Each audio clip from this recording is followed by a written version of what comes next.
Hepatomegaly topic is the hepatomegaly with periportal fibrosis, right? Hepatomegaly के लिए simply सी बात है, हेपेटोमेगाली में पेरीपोर्टल फाइब्रोसिस तब होगा जो लीवर क्या होगा, ऑप्शन नंबर फैटी होगा, हाइपोइकोइक होगा, ग्रेड 2 हो, फाइब्रोसिस होगा। फिर फंस गई तुम लोग, फिर फंस गई।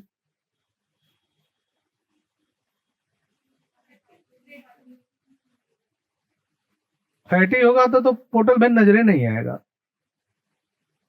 हाइपोइकोइक होगा ना, हेपेटाइटिस होगा ना। तो हेपेटाइटिस में क्या होता है, लीवर टेंडर होता है, इन्फ्लामेशन होता है, तो लीवर एपियर हाइपोइकोइक।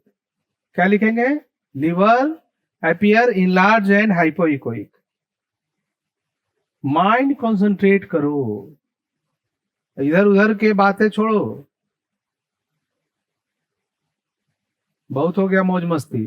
और चाहिए तो बोलो, और चाहिए छुट्टी, नहीं मन भरा है तो बोलो, कोई दिक्कत नहीं है, दे सकते हैं।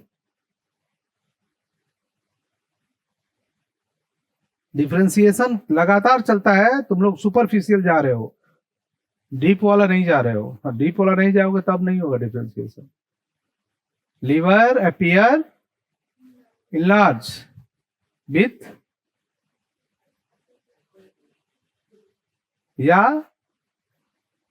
Parenchyma appear, parenchymal echogenicity is increase या decreased. Decrease that means hyper, और इंक्रीज मतलब, सॉरी इंक्रीज मतलब हाइपर, और डिक्रीज मतलब दोनों सेंटेंस यूज कर सकते हैं, या तो हाइपोइकोइक सादा सीधा लिखे, या तो इंक्रीज पेरेन्काइमल। दूसरे तरीका से क्या लिखेंगे, liver enlarge in size, parenchymal echogenicity appear increase या डिक्रीज, देखेंगे क्या हालात है। उसके बाद क्या आता है,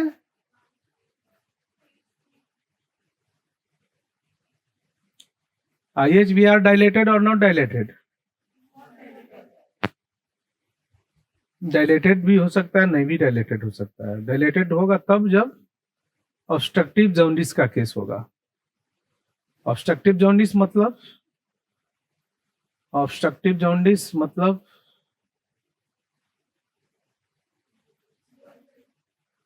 ऑब्स्ट्रक्टिव जॉन्डिस किसको कहते हैं, है?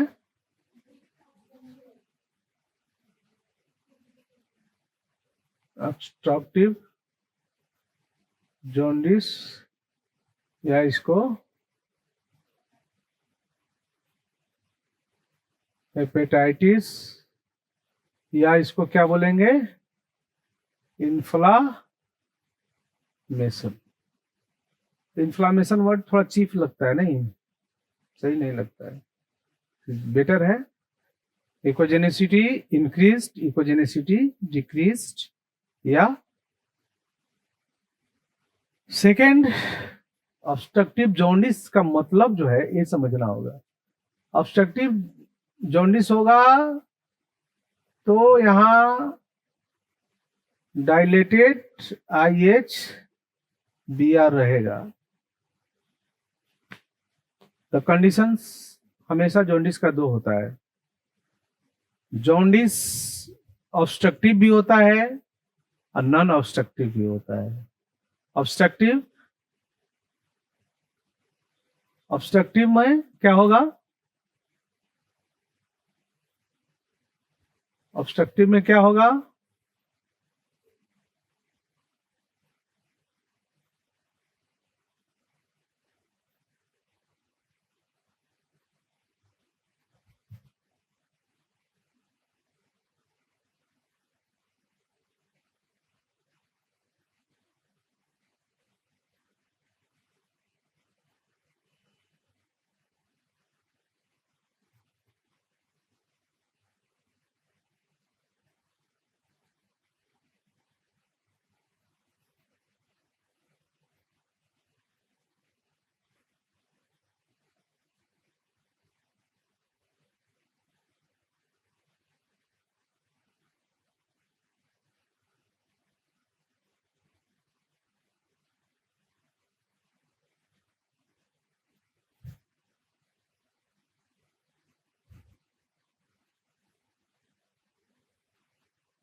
आगे हम लोग डिस्कस करने आ रहे हैं।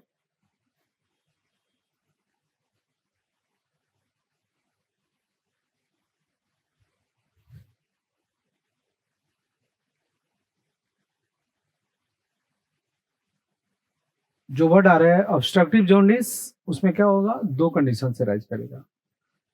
सीबीडी या तो कोई कंप्रेस्ड करेगा, कंप्रेस्ड करेगा मतलब सीबीडी के कोई पोस्टेरियर या इंटीरियर एस्पेक्ट पर कोई सिस्ट बनेगा, कोई मास बनेगा, तो क्या करेगा, उसको प्रेस करेगा। प्रेस करेगा तो क्या होगा, जो डायलेशन है सीबीडी का नॉर्मल, वो क्या करेगा, सीबीडी श्रिंक कर जाएगा, नैरो हो जाएगा। तो जो बाइल रिलीज करता है वो क्या करेगा, बाइल कलेक्ट करेगा, स्टोर होगा। तो नॉर्मल डायमेंशन से सीबीडी का डायमेंशन ओवर डिस्टेंडेड होगा। एक कारण ये हुआ। दूसरा कारण क्या हुआ कि कोई भी इसके अंदर में स्टोन बना, बनते बनते बनते बनते कहां आ गया, इसमें आया या इसमें घुस गया। तो घुस गया तो क्या करेगा सीबीडी में, सीबीडी ब्लॉक करेगा। सीबीडी ब्लॉक करेगा तो बाइल रुक जाएगा, बाइल रुक जाएगा तो क्या करेगा, वैसा जॉन्डिस जो ड्यू टू सीबीडी ऑब्स्ट्रक्शन के चलते क्रिएट होता है, that is called obstructive jaundice. Clear है। वैसा jaundice due to inflammation of liver, parenchymal echogenicity increase कर रहा है, डिक्रीज कर रहा है, due to any viral, any bacterial, any hepatic disease, metabolism disorder, grade 1 grade 2, fatty fibrosis, alcoholic non alcoholic, उसके चलते होता है, that is called non obstructive jaundice. Jaundice is the symptom, not disease. Disease is the hepatitis. बीमारी का नाम क्या है, jaundice हुआ जब बाइल जो है, बिलुरबिन, बाइल कहाँ आना शुरू हो गया, ब्लड में आना शुरू हुआ, दिखना शुरू हो गया, एल्बुमिन बढ़ गया, बिलुरबिन बढ़ गया, एसजीपीटी बढ़ गया, एसजी उठ गया, टोटल एलएफटी बढ़ गया। समझ में आ रहा है ना। शरीर पीला पड़ गया, लॉस ऑफ हेपेटाइट हो गया, वीकनेस हो गया, आंख नीला पीला, नीला नहीं पीला, स्किन का कलर पीला, यूरिन का कलर पीला, डार्क। समझ में आ गया क्या बीमारी हो गई, क्लियर हो गया। Obstructive and non obstructive. लेकिन due to non obstructive jaundice में क्या होता है कि धीरे धीरे धीरे धीरे पेरीपोर्टल फाइब्रोसिस हो जाता है, जो इमेज में दिखाया गया। क्या होता है इसमें, जितना भी पोर्टल, पहले तो एक ही पोर्टल वेन नजर आता था ना, अब पोर्टल वेन की संख्या बढ़ गया।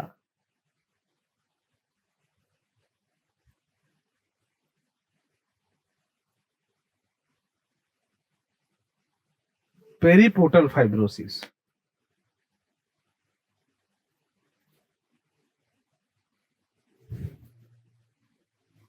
पोर्टल वेन के चारों तरफ एक रिंग लाइक स्ट्रक्चर बन गया। तो रिंग लाइक स्ट्रक्चर क्या हो गया, व्हाइट नजर क्यों आया, क्या हुआ कि व्हाइट नजर आ रहा है,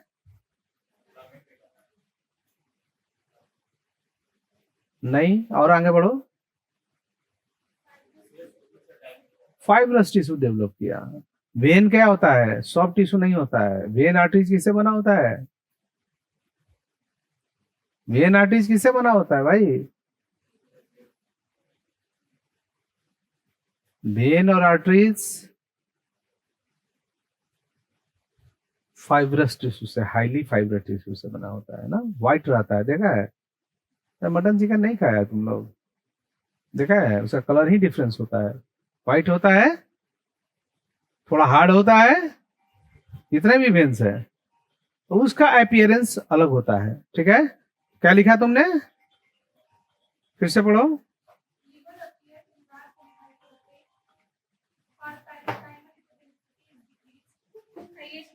इंक्रीज भी हो सकता है, डिक्रीज भी हो सकता है, दोनों चीज हो सकता है।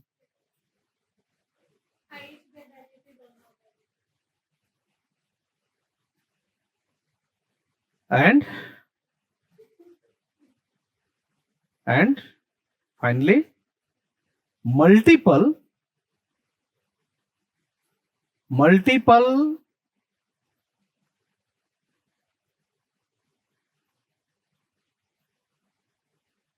surrounding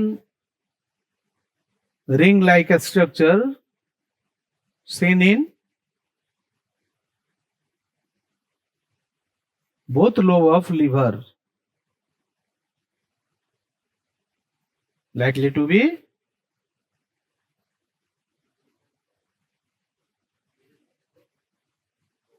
both lobe of liver likely to be periportal fibrosis suggested a case of chronic hepatitis.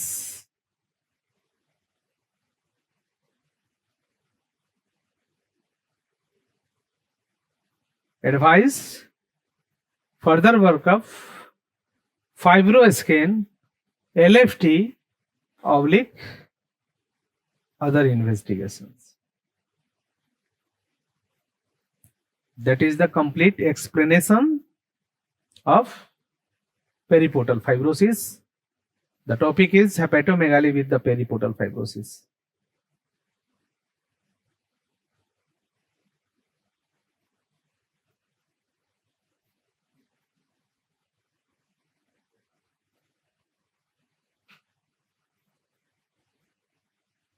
Clear है, ऐसा लिखा था सब।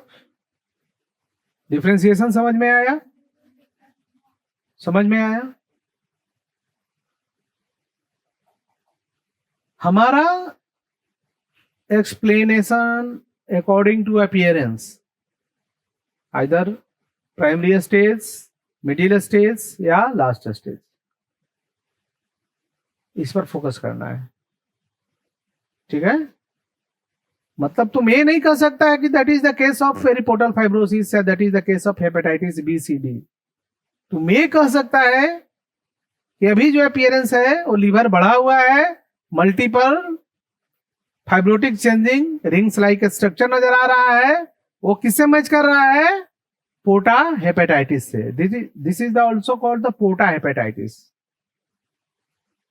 समझ में आ गया, क्लोज करें, थोड़ा थोड़ा थोड़ा थोड़ा, that is the beginning point. तुमको बोल रहे हैं, कुछ घुस रहा है, हाँ 1%, 0 पॉइंट अभी है, चल कोई नहीं, 0.1 बोल रहा है। अरे इतना भी नहीं है यार, इतना स्लो उठाओगे तो बड़ी मुश्किल हो जाएगा। हाँ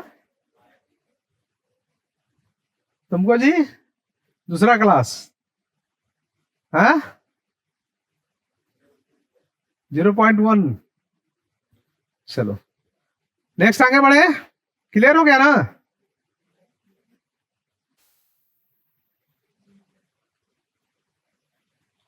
नंबर, अरे क्या हो रहा है, हाँ?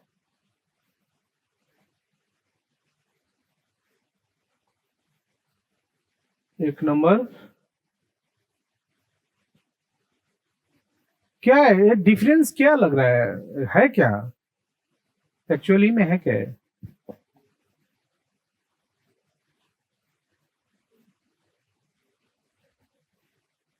ऑनलाइन भी लगते हैं बच्चे ज्वाइन किए हैं भाई, क्या है कोई ऑनलाइन से बता सकता है?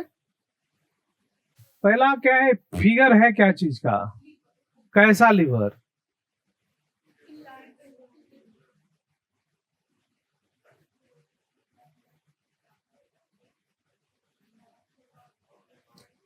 इसका दो पार्ट्स में डिवाइड हो रहा है, एक ए एरिया और एक ए एरिया।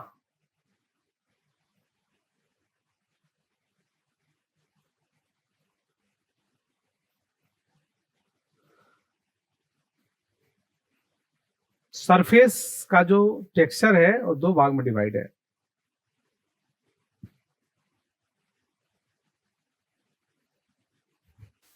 क्लियर है ना?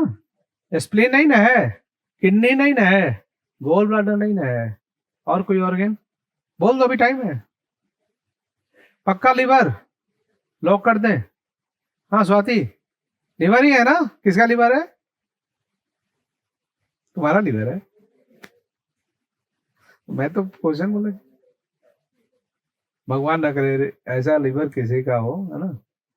चलो, ये लीवर है जिसका एक बड़ा सा पार्ट्स लीवर का पेरेनकाइमा से मैच नहीं कर रहा है। That is the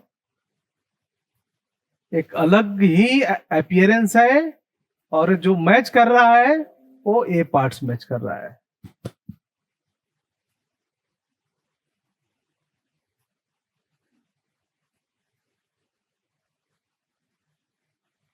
simple explain करेंगे। अब अपीयरेंस कैसा है? होमोजीनियस है, हेट्रोजीनियस है, कॉम्प्लेक्स है, रेगुलर है, इरेगुलर है, इकोइक है, अनइकोइक है, तमाम सोनोग्राफिकली टर्म जो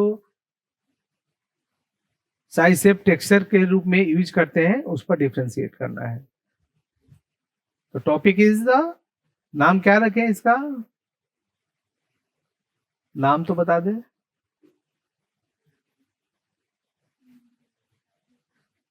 नाम क्या होगा?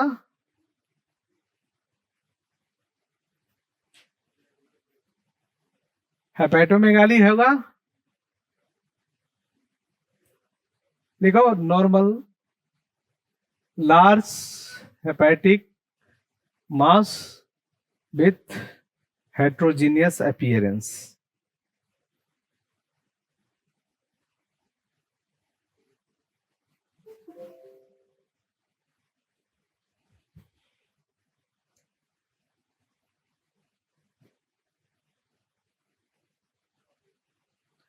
Large hepatic mass with heterogeneous appearance, number one.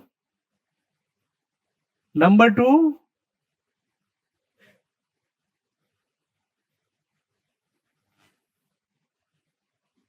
large hepatic mass with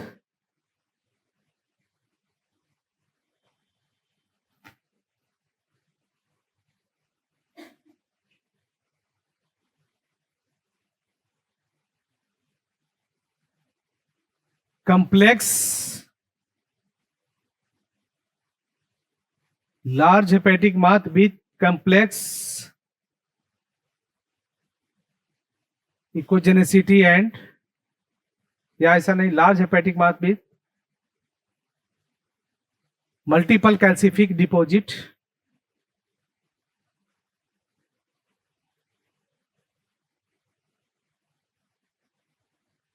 large right lobe hepatic mass with multiple calcific deposit, and large hepatic right lobe large hepatic mass with heterogeneous appearance. Number one heterogeneous, number two multiple calcific deposit.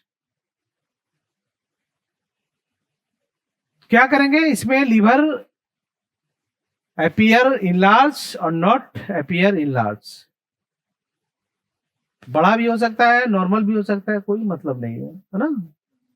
तो liver का दे दो, may be enlarged,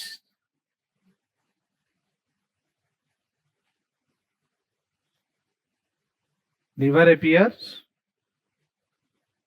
enlarged या normal in size, enlarged heterogeneous mass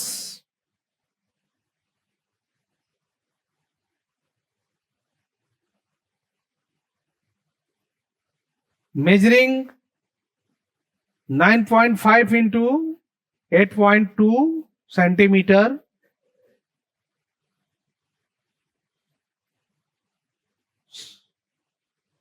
Seen in right lobe of liver with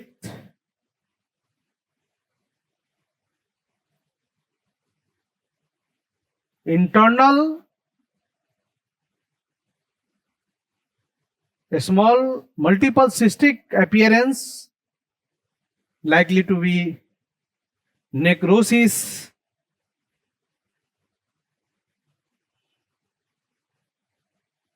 Likely to be necrosis.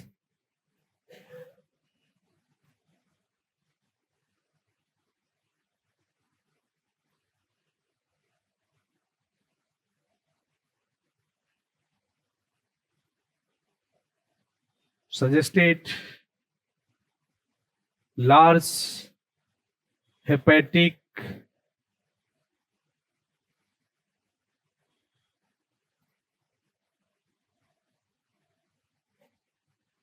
mass, oblique new growth,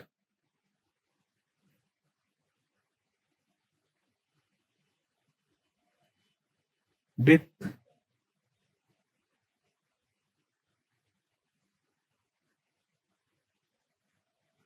heterogeneous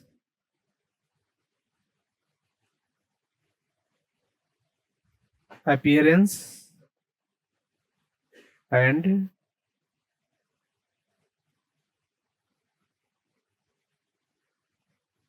internal necrosis. Sign of interrogation, nature, advice, CSCT abdomen, FNSE, and other tumor marker test for confirmation of hepatic carcinoma और malignancy.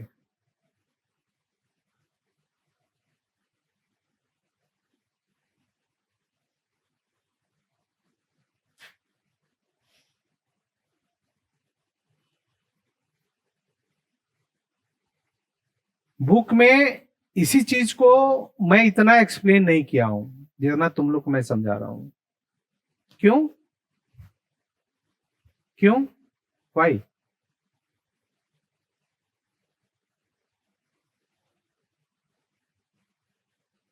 सब कुछ book में ही हो जाएगा तो फिर offline का क्या मतलब है? हमारे पास क्लास करने की क्या जरूरत है? हाँ? एक राजस्थान से 2 स्टूडेंट आया एडमिशन लेने के मूड में, बुक देखा, बोला कि सर बुक से तो हम लोग समझ ही जाएंगे. बोले हाँ समझ जाएंगे. तो सर मेरे को बुक ही दे दीजिए ना, बुक से नहीं समझ में आएगा तब आकर के एडमिशन लेंगे. आपकी मर्जी. इकट्ठे 4 को बुक लेके गया सब, 2 को खुद के लिए, 2 को पड़ोसी के लिए. ठीक है, बुक हमेशा रेफरेंस बुक रहता है. कभी भी चाहे कितना भी प्रैक्टिकल्स कम लें, कितना भी हम रिपोर्टिंग फॉर्मेट डाल दें, एक्सप्लेन कर लें, हम अभी इस इमेज को एक्सप्लेन कर रहे हैं, कभी ऐसा नहीं होता है कि एक ही जैसा सेम आता है. ऐसा कभी हुआ है? मतलब हर आदमी का बॉडी पैटर्न अलग है, हर आदमी का कुछ ना कुछ तो टेक्सचर्स में डिफरेंस आता ही आता है. बनाने के लिए, लिखने के लिए सिंपल सा लिखा जा सकता है, लेकिन हर एक चीज को डीप एक्सप्लेन करना, कोरिलेट के साथ, वो चीज का जो डायग्नोसिस तैयार होगा ना, वो एक अलग डायग्नोसिस तैयार.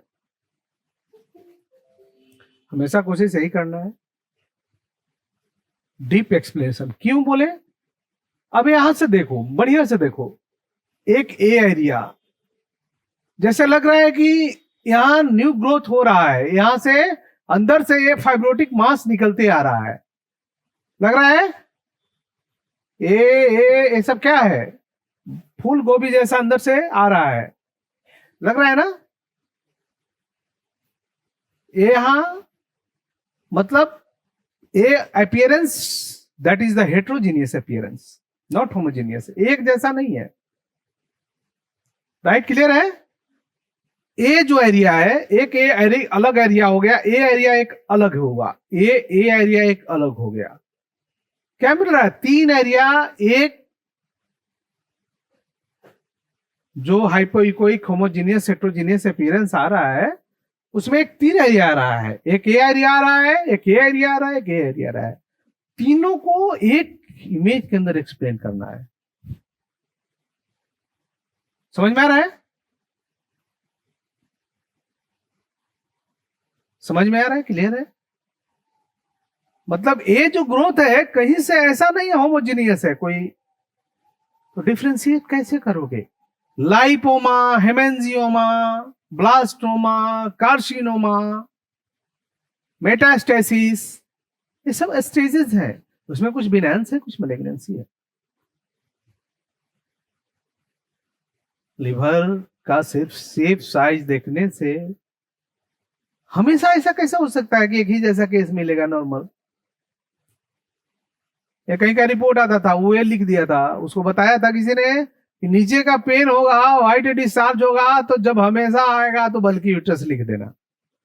अब उसको फाइब्रॉइड भी आता था तो बल्कि यूट्रस लिखता था, एडिनोमायोसिस आता था तो बल्कि यूट्रस लिखता था, हाइपरप्लेसिया आता था बल्कि यूट्रस लिखता था, सर्वाइकल कैंसर आ जाएगा तो बल्कि यूट्रस लिखेगा, है ना, कोई मतलब नहीं। हाँ, इसी का तो उम्मीद था कि कोई पूछे क्वेश्चन, चलो अच्छा हुआ तुमने पूछ दिया। What is the necrosis, necrosis, necrosis, cell death, cell death, that is the clear, सब कुछ समझ गया। नेक्रोसिस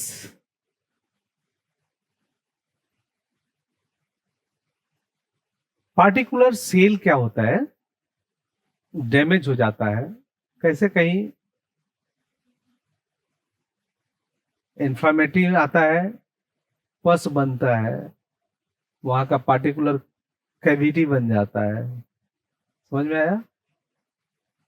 तो सेल डैमेज यहां किस एंगल से कर रहा है, यहां पस नहीं बन रहा है, यहां उस पार्टिकुलर मेलेग्नेंसी के चलते वहां का एक एरिया क्या कर रहा है, श्रिंक कर रहा है, समझ में आ रहा है।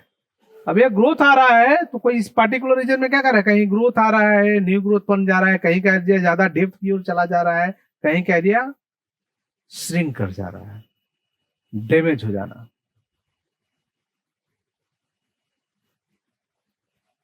मतलब ये पार्टिकुलर एरिया यहाँ डैमेज करके यहाँ जो इसके अंदर जो सिस्टिक अपीयरेंस आया may be fluid,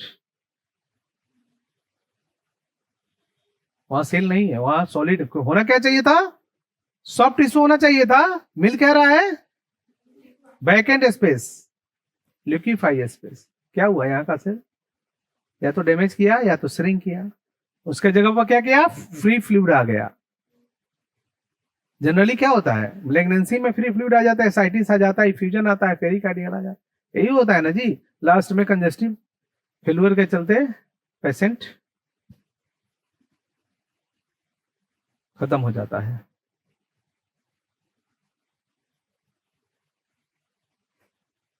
one second repeat, क्या लिखे बताओ,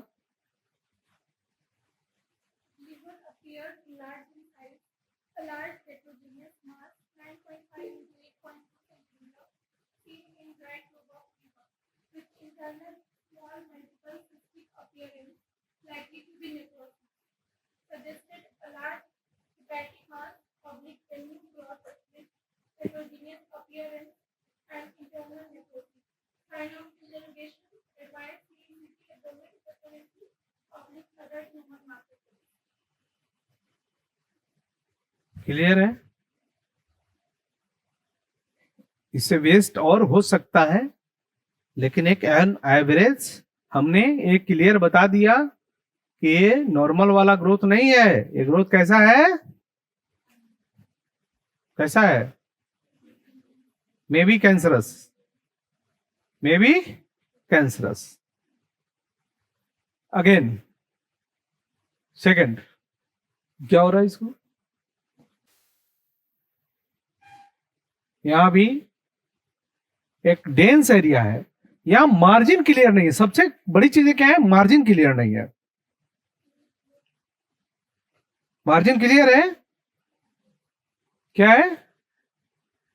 एक पार्टिकुलर रीजन है, लीवर ऑलमोस्ट सेम है, और ये एरिया में थोड़ा सा, मतलब खासकर ये एरिया हाइपो है, और बीच बीच में कैल्सिफाइड है। कैल्सिफाइड भी, थोड़ा फाइब्रोटिक भी। मतलब यहां मास वर्ड यूज न करके क्या करेंगे? Liver appear enlarge in size, parenchymal echogenicity appear increased, a dense, a small dense area measures seen in right lobe with multiple calcification या multiple calcific deposits suggested a small hepatic mass with calci, a small calcified hepatic mass, a small calcified hepatic mass, a small calcified hepatic mass दो चीज को denote करता है। पहला, old liver abscess healing stage में आ जाता है तो भी इस तरह का कभी कभी बनता है, या हेमेंजियोमा, एक पुराना चोट किसी तरह कारणवश अगर वो हील हो जाता है, हेमेंजियोमा वो भी कैल्सिफाइड मास बनाता है। एंड द लास्ट, किसी तरह का न्यू ग्रोथ मास, मैलिग्नेंसी। तीन स्टेजेस हैं इसका। Haemangioma, chronic hemangioma, calcified hemangioma is also called hepatic, calcified hepatic mass. New growth likely to be malignant mass is also called calcified mass, and old liver abscess heal in healing stage भी कभी कभी calcified hepatic mass आता है। ये differentiate कैसे करेगा? ये तुम्हारा क्लिनिकल और हिस्ट्री के डिफ्रेंसिएशन से क्लियर होगा, ऐसा नहीं होगा। ठीक है, समझ में आया? Suggested CSCT abdomen oblique other investigation, FNAC oblique other investigation. FNAC हो जाएगा, मैलिग्नेंसी है, क्लियर हो जाएगा। CSCT हो जाएगा और डायग्नोस क्लियर हो जाएगा। ठीक है, हम जो है वही देंगे, हमको जितना समझ में आ रहा है वही देंगे। पैट स्कैन करवाओ, कंट्रास्ट CT स्कैन करवाओ, MRI करवाओ। क्लियर है? चलो आगे बढ़े।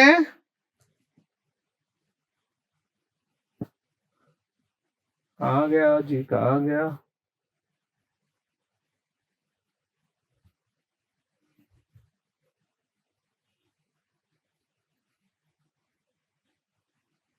क्या है भाई?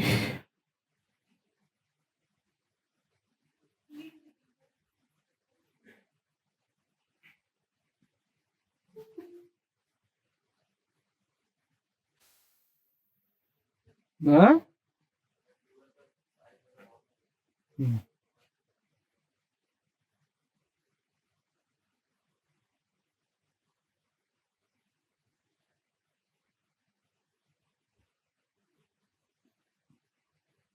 That is liver carcinoma.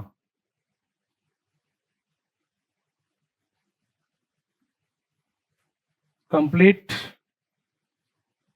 Active stage, दोनों का सिचुएशन है।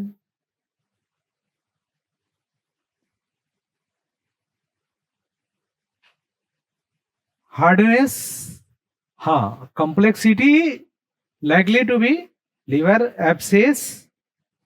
लेकिन क्या होता है ना, उसमें स्टेजेस बदलते रहते हैं, बदलते रहते हैं। लेकिन इसका स्टेजेस में कंप्लेक्सिटी, लिक्विफाई और हीलिंग स्टेजेस वाली नहीं बातें हैं। एक कंप्लीट इरेगुलर सॉलिड मास आता है, हेट्रोजेनियस अपीयरेंस आता है, आउटलाइन इरेगुलर आता है, और एब्सेस में इतना इरेगुलर आउटलाइन कम रहता है। इंटरनल कंप्लेक्सिटी रहेगा उसके अंदर, लेकिन आउटलाइन हमेशा कितना देखोगे, वेल स्फेरिकल लगता है ऑलमोस्ट। लेकिन कहीं इसका वेल स्फेरिकल नहीं है, देख रहे हो ना, डिजेनरेट हो रहा है। ठीक है, और ऐसा नहीं होता है। लीवर का पेरेन्काइमा से पार्टिकुलर बीच बीच में जो है वो फाइब्रोटिक, मतलब न्यू ग्रोथ जब होता है, उसका डेंसिटी जो होता है टिश्यू का, वो हाइपर होता है। एब्सेस का होता है वो हाइपो होता है, ब्लैकिश जाता है। मतलब मैक्सिमम मैक्सिमम तुम्हारा ये नजर आएगा, मिनिमम तुम्हारा कॉम्प्लेक्सिटी नजर आएगा। लेकिन यह लीवर से इसका इकोजेनेसिटी बढ़ा हुआ है, इकोजेनेसिटी घटा हुआ नहीं है। इससे ये चीज का क्या है, हाइपर है, राइट। लेकिन उसका मैक्सिमम लीवर रहता है। लीवर से घाव बनेगा तो डाउन होगा ना, लीवर से ऊपर में नहीं न जाएगा। ऊपर कब जाएगा, जब न्यू ग्रोथ होगा, फाइब्रोटिक चेंज होगा, न्यू मसल्स बनेगा। कि समझ में आ रहा है कि नहीं समझ में आ रहा है डिफ्रेंसिएशन। बाकी तुम्हारा correlation with the symptom. Abscess है तो पेशेंट को पायरेक्सिया आएगा, टोटल काउंट बढ़ेगा, बहुत सारे पेशेंट नॉर्मल नहीं रहेगा, और ये रहेगा तो फीवर बहुत लाइट या नहीं के बराबर रहता है। पेशेंट को टेंडरनेस, पेन होगा, वैसा कोई मतलब नहीं होगा। और पेशेंट जनरली क्या होता है कि हेपेटिक मास के साथ साथ कहीं कहीं और भी जीबी में या कोई और पेरिटोनियल में, मतलब वो एक जगह, चूंकि मैलिग्नेंसी कहाँ से शुरुआत होता है, लिम्फेटिक से ज्यादा होता है। तो लिम्फेटिक सिस्टम तो पूरे बॉडी में है। तो जनरल देखा गया है कि किसी किसी को ब्रेस्ट कैंसर हुआ, मैंने बहुत पेशेंट देखा, कहीं मेरा स्टोर में भी होगा, एक ब्रेस्ट कैंसर का पेशेंट को ब्रेस्ट कैंसर का भी था, और साथ साथ इस तरह का हेपेटिक मास क्लियर था। उसमें कहीं कोई शक ही नहीं है, मतलब वो सेकेंडरी उसका पेंट्रेट किया है। एक जगह कैंसर सेल होता है तो जहां जहां भी धीरे धीरे धीरे धीरे क्या करता है, वो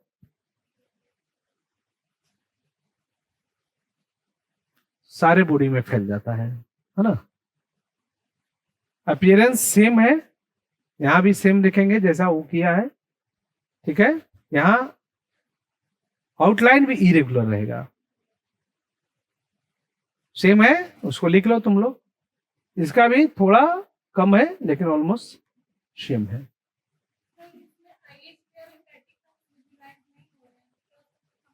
कोई कमेंट नहीं है, उसका डिस्टर्बेंस ही नहीं है।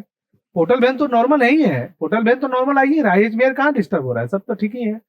ये ग्रोथ क्या कर रहा है, एक साइड से बढ़ते हुए जा रहा है, इफेक्टेड कर रहा है, कवर करते जा रहा है, ओवरलैप करते जा रहा है। लीवर का इंटरनल टेक्सचर में कोई डिस्टरबेंस नहीं है, क्योंकि एक एसओएल है, स्पेस ऑक्युपाइड लीजन है, और वो स्पेस ऑक्युपाइड, सिंपल सी भाषा में इसको लिखेंगे, large heterogeneous SOL with irregular outline measuring इतना एमएम सीनी राइट लेफ्ट जहां भी है, एसओएल है। वैसा एसओएल जो जिसका कैरेक्टर मैलिग्नेंसी, कैंसरस नेचर का है। क्लियर है, एडवाइस भी सेम रहेगा, एफएनएससी।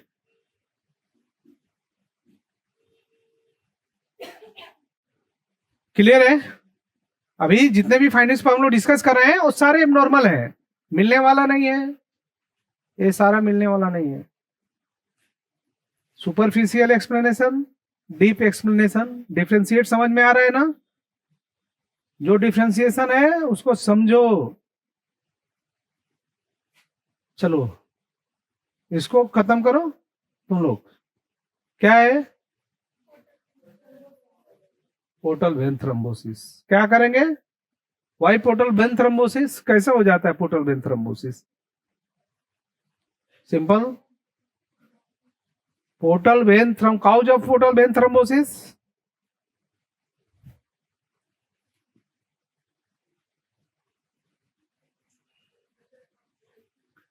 दो स्टेजेज है। अभी हम लोग पोर्टल हाइपरटेंशन पर डिस्कस किया था। पोर्टल हाइपरटेंशन में जनरली क्या होता है, पोर्टल वेन का डायमीटर घट जाता है, बढ़ जाता है, हम भी गलत बोलते हैं। और पोर्टल वेन थ्रोम्बोसिस में क्या होता है? पोर्टल वेन थ्रोम्बोसिस में क्या होता है? पोर्टल वेन के अंदर क्या हो रहा है? कुछ क्या नजर आ रहा है?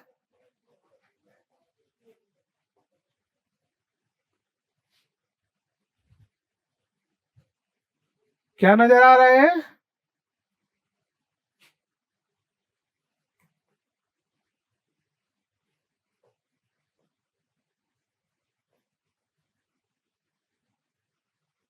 ये क्या नजर आ रहा है? एक तो डायमीटर बढ़ गया भाई, दूसरा क्या हुआ, पोर्टल वेन के अंदर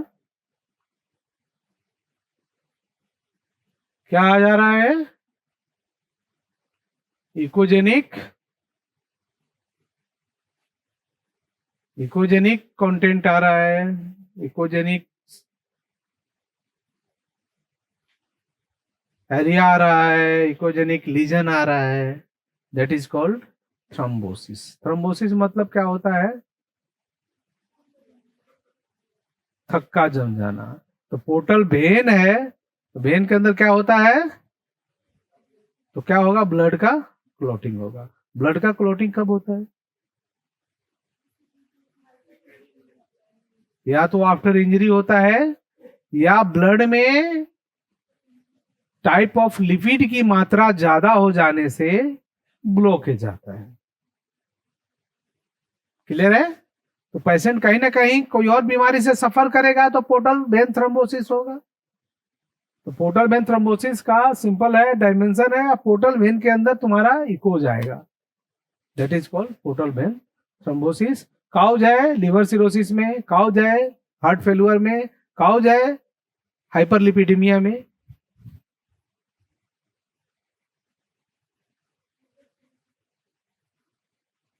any RTA accidental traumatic reason, hyper cholesterol, cholesterol के चलते हाइपरलिपिडीमिया जिसको बोलते हैं,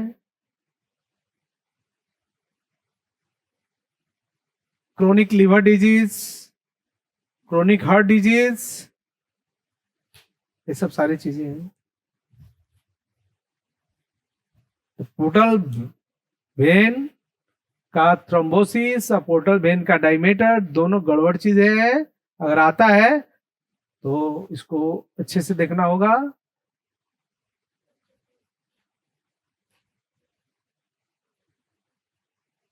case study explanation, explanation case study में तो फिर पेशेंट का सिम्टम भी हमको एक्सप्लेन करना पड़ेगा, उसके लिए थोड़ा वेट करो। इसीलिए तुमको अभी हम ये बता रहे हैं कि ये तुम एक्सप्लेन समझ रही है, और केस स्टडी जब बुक आएगा तब समझ में आएगा, क्योंकि वो बारीकी से मेरे को देना है, उसका क्लिनिकल, उसका पैथोलॉजिकल, उसका अदर इन्वेस्टिगेशन को रिलेट, उसका at present situation, then explanation, then next prognosis, then advice.